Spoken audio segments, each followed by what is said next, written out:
Ah, Red Bull, son glorieux passé, ses grands pilotes champions du monde, une écurie qui sait faire des champions, et qui sait indéniablement les accompagner vers les sommets.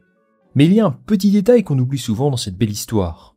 Si l'un des deux garages se retrouve souvent à la fête, ce qu'il se passe de l'autre côté est bien plus morose. Car oui, depuis le départ de Daniel Ricciardo en 2018, Red Bull n'arrive plus à trouver un coéquipier digne de ce nom pour son champion. Pierre Gasly, viré après 6 mois. Alex Albon, pas conservé non plus. Sergio Pérez, même si les débuts ont été meilleurs, il s'est retrouvé viré l'an dernier. Liam Lawson, éjecté après exactement 2 grands prix. Et maintenant Yuki Tsunoda est en place, mais il galère à marquer des points régulièrement. Cela fait 7 ans que Red Bull cherche désespérément le pilote capable d'occuper ce deuxième baquet, sans se faire broyer par la machine Verstappen. Et le problème, c'est que 2026 approche à grands pas. Yuki Tsunoda arrive en fin de contrat cette année, et au vu de ses performances actuelles, difficile d'imaginer Red Bull lui renouveler sa confiance. Ajoutez à ça ses liens très forts avec Honda, qui s'envole pour Aston Martin à l'issue de la saison. Ça sent quand même la fin de l'aventure pour lui. L'écurie va donc devoir faire un choix crucial pour l'avenir. Et aujourd'hui, c'est le moment parfait pour ressortir un concept qu'on a déjà eu l'occasion de faire sur la chaîne, jouer les directeurs sportifs. On l'avait fait avec Alpine il y a quelques années, et ça me paraît une bonne idée de faire ça avec Red Bull aujourd'hui. Alors la question est simple, qui Red Bull doit-il signer pour enfin briser cette malédiction du deuxième baquet? Et surtout, comment faire pour que cette fois, ça marche? C'est ce qu'on va tenter de comprendre dans cette vidéo. Mais avant tout les amis, je suis heureux de vous présenter aujourd'hui un partenaire d'exception, à savoir Altaïa, la référence des miniatures et reproductions à construire soi-même. Et ce mois-ci, ils m'ont envoyé cette magnifique RB19, qui est sous licence officielle Red Bull. C'est bien entendu la voiture de Max Verstappen, la voiture la plus dominante de l'histoire de la F1, statistiquement parlant, donc c'est quand même du très très lourd. Alors personnellement, ce qui m'a marqué immédiatement en ouvrant ce colis, c'est la qualité des matériaux. Il faut savoir que ces pièces sont fabriquées en métal et ABS, et elles sont reproduites avec un niveau de détail franchement hyper bluffant. Le tout à l'échelle 1/8. Même ces pneus Pirelli on dirait des vrais. Le modèle est assemblé pièce par pièce, et c'est franchement plutôt accessible même pour quelqu'un pour moi qui n'est pas franchement très manuel. Ici vous avez l'aileron avant, le halo, le moteur Honda super détaillé. Franchement, tous les éléments de la voiture originale sont reproduits à l'identique. Pour en profiter et vous aussi construire cette voiture, c'est simple. Il vous suffit de cliquer sur le lien en commentaire épinglé ou en description et de vous abonner à la collection RB19 sur le site d'Altaïa en utilisant mon code perso PADDOC. C'est un projet hyper sympa pour n'importe quel fan de F1 et je vous recommande ça à 100%. Merci Altaïa de m'avoir accompagné aujourd'hui. Pour commencer, petit disclaimer. Je n'ai pas d'informations concernant ce baquet. Il s'agit ici simplement d'un exercice pour s'amuser. Je vais vous donner mon line-up idéal pour 2026. C'est mon avis personnel et c'est tout à fait possible que ça diffère du vôtre. D'ailleurs, si c'est le cas, n'hésitez pas à me le dire en commentaire, histoire de poursuivre le débat. Avant d'aller plus loin, il faut d'abord clarifier le cas Max Verstappen. Les rumeurs autour de son cas ont été nombreuses ces derniers mois. Aston Martin, Mercedes, possiblement une année sabbatique même. Ce dont on est à peu près sûr, c'est que Verstappen a une clause de sortie dans son contrat. Selon le sérieux média Autosport, cette clause de sortie lui permettrait de quitter Red Bull s'il n'est pas dans le top 4 du championnat à la fin du Grand Prix d'Autriche. Sauf qu'aujourd'hui, il est 3ème au classement, avec 57 points d'avance sur Charles Leclerc, qui est 5ème.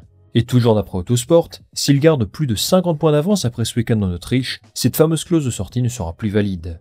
Les rumeurs Aston Martin se sont calmées pour l'instant. Celles autour de Mercedes sont toujours là, mais un petit peu au point mort. Donc pour cet exercice, je vais partir du principe que Max Verstappen sera encore chez Red Bull en 2026. C'est le scénario le plus probable aujourd'hui. Et si jamais il part, ce qui reste possible bien sûr, eh bien on refera une vidéo sur le sujet. Maintenant qu'on a posé les bases, passons au cœur du problème, le deuxième baquet. Pour comprendre qui serait le meilleur candidat, il faut d'abord identifier pourquoi tous les coéquipiers de Max Verstappen galèrent autant. Premièrement, la monoplace est très difficile à manœuvrer. Ce n'est pas un secret. Red Bull développe sa voiture autour de Max Verstappen. Et au final, les résultats sont là, puisqu'il a ramené 4 titres mondiaux. Mais le revers de la médaille, c'est qu'il se retrouve avec des voitures taillées sur mesure pour son style de conduite si particulier. Et c'est un handicap pour tous ses coéquipiers. Ce qui est commun à chaque pilote passé par là, c'est qu'ils ont tous galéré à s'adapter à ce style-là. Celui qui en parle le mieux, c'est Alex Albon. Il décrit son expérience de conduite comme une partie de Counter-Strike ou de Call of Duty, avec une sensibilité souris à 100%. Pour ce baquet, il me semble donc qu'il faut quelqu'un avec beaucoup d'expérience, quelqu'un capable d'utiliser tout son savoir pour dompter cette voiture. Le deuxième gros souci chez Red Bull, c'est sans doute la pression psychologique. Être coéquipier de Verstappen, ce n'est pas seulement une question de performance. C'est aussi accepter mentalement que tu ne seras jamais le numéro 1 de l'équipe. Déjà, c'est quelque chose de très dur à dire pour un pilote de Formule 1, qui sont le top du sport automobile mondial. Et surtout, c'est accepter que tant que Verstappen sera là, eh bien il faudra se mettre à son service. Ce genre de discours, ça passe avec des pilotes de l'académie, qui visent tous une place chez Red Bull. Mais ce n'est pas quelque chose d'acquis auprès de pilotes expérimentés. Enfin, le plus gros problème dans cette équipe, c'est que la gestion des pilotes est absolument chaotique. Inutile de vous rappeler ce qu'il s'est passé avec Liam Lawson. Il débarque en début de saison. Il dispute 2 grands prix avec une voiture qu'il ne connaît pas, dans un environnement qu'il découvre. Et au bout de 2 grands prix seulement, il l'éjecte. C'est fou. Même Gasly avait eu droit à 6 mois avant de se faire virer. Et on se disait à l'époque que Red Bull l'avait super maltraité, alors imaginez Lawson. Cette instabilité permanente, elle fait des dégâts énormes sur la confiance des pilotes. C'est un environnement très compliqué, à tel point que les pilotes de l'équipe B se disent que c'est peut-être mieux pour eux de rester là-bas. Et justement, il est temps pour nous de passer au sujet principal. Qui va prendre ce baquet l'an prochain? Pour Red Bull, c'est simple. Il s'agit de faire un choix entre 2 options bien différentes. Privilégier la filière Red Bull ou piocher en dehors du giron. Commençons par les candidats internes. Le premier nom qui revient souvent, c'est évidemment Isack Hadjar. Ses débuts en Formule 1 sont très bons. Il est l'option numéro 1 pour remplacer Tsunoda ou Verstappen si l'un des deux a un souci. Et il montre une régularité impressionnante pour un rookie. Les dirigeants de Red Bull et de Racing Bull sont très satisfaits de son rendement jusqu'à présent. Et s'il continue comme ça, il n'aura aucun problème à décrocher une prolongation de contrat.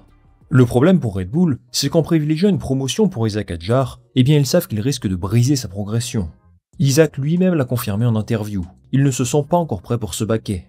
Il estime qu'il a encore beaucoup de choses à apprendre en Formule 1, et que Racing Bull c'est tout simplement l'environnement parfait pour ça. Mais il ajoute aussi que si Red Bull lui demande de monter, il ira, bien évidemment. Vu que c'est moi le directeur sportif aujourd'hui, ma décision est claire. Je ne fais pas monter Hadjar chez Red Bull pour l'instant. J'ai trouvé ses propos à ce sujet très justes. Il a 20 ans, ce qui est très jeune pour un pilote de Formule 1. Il est dans un environnement propice à un bon développement. Il va continuer d'apprendre tranquillement.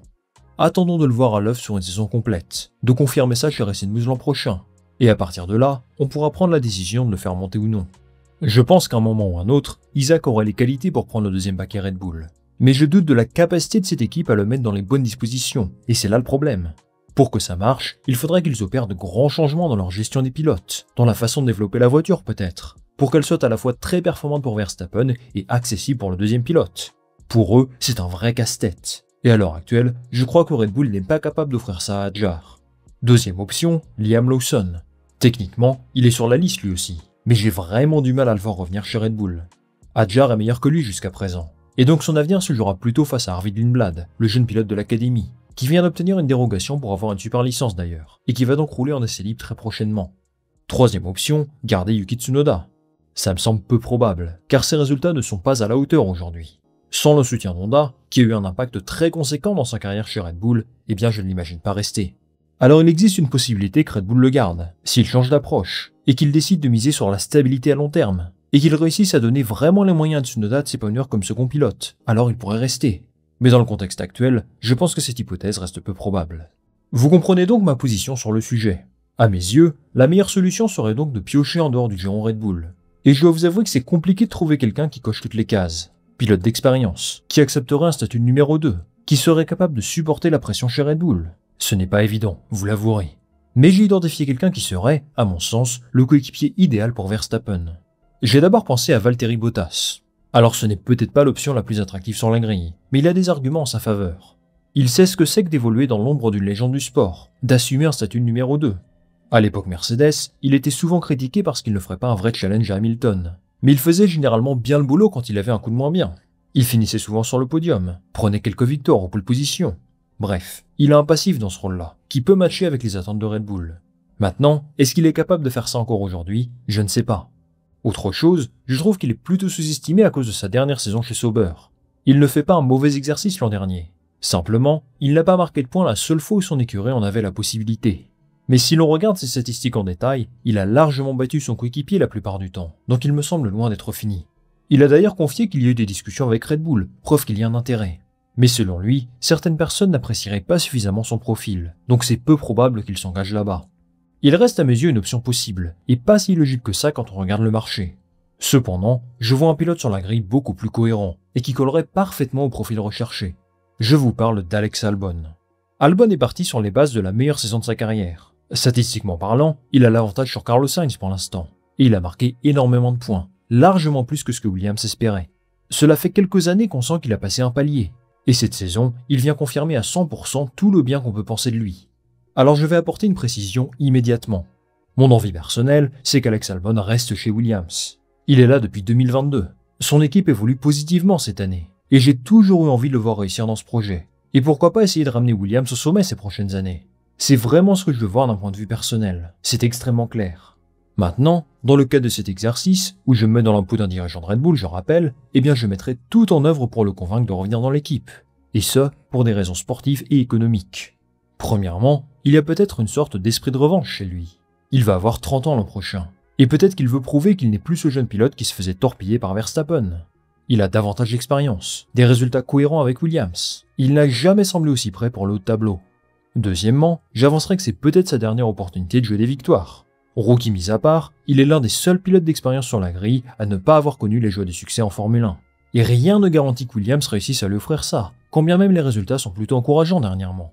Pourquoi croire dans ce projet, alors que Red Bull, c'est du concret, avec des titres à la clé très récemment. Troisièmement, Albon est un très grand atout géopolitique et économique. La Thaïlande est un candidat très sérieux pour accueillir un Grand Prix de Formule 1, et Alex Albon est forcément un ambassadeur de choix. Il a d'ailleurs reçu le premier ministre thaïlandais dans le garage Williams à Monaco, c'est dire son influence dans ce dossier. Rappelons que Red Bull a des actionnaires thaïlandais, qui détiennent 51% des parts du groupe. Et forcément, avoir un pilote thaïlandais, pour le premier Grand Prix de Thaïlande, sous les couleurs de Red Bull, c'est une opportunité de marché fantastique. Enfin, il faut rappeler que Red Bull a fait une offre à Albon pour les rejoindre en 2026. C'est ce qu'affirme Motorsport, et ça a d'ailleurs été confirmé par le site de la Formule 1 entre-temps, donc l'intérêt est réel.